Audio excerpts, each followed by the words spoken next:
দ্বিতীয় ধাপে আমাদের 23টি বিবাহ সম্পূর্ণ হয়েছে। প্রথম ধাপ এবং দ্বিতীয় ধাপ মিলিয়ে মোট ৮৬টি বিবাহ সম্পূর্ণ হলো। আলহামদুলিল্লাহ, আমাদের বিবাহ একটি সুন্নত আমাল।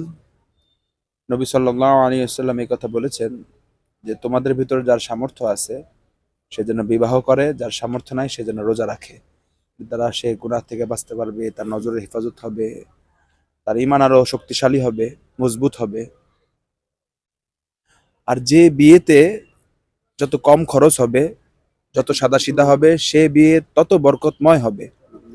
আমাদের দাওয়াত ও তাবলীগের এই মেহনতে আলহামদুলিল্লাহ আমাদের আমরা এর মেহনতের দ্বারা আমরা যে জিনিসগুলো শিখি এর ভিতরে একটা জিনিস হলো আমরা সমস্ত কাজগুলা সাদাসিধা করার চেষ্টা করি, সাদাসিধা জিন্দেগি এখতিয়ার করার চেষ্টা করি।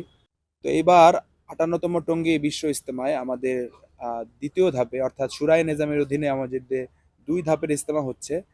দ্বিতীয় ধাপে আমাদের ২৩টি বিবাহ সম্পূর্ণ হয়েছে, অর্থাৎ আমাদের প্রথম ধাপ এবং দ্বিতীয় ধাপ মিলিয়ে মোট ৮৬টি বিবাহ সম্পূর্ণ হলো। তো এইখানে আমাদের মেয়ের পক্ষ থেকে মেয়ের অভিভাবক মেয়ের সম্মতি বা এজেন্ডা নিয়ে আসেন এবং ছেলের পক্ষ থেকে ছেলে এবং ছেলের একজন অভিভাবক থাকেন।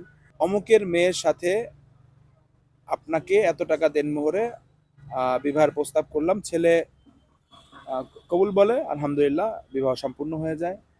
এরপরে যিনি বিয়ে পড়ান উনি খুতবা পড়েন, ওনাদের জন্য দোয়া করেন এবং সুন্নত হিসেবে খেজুর ছিটানো হয়।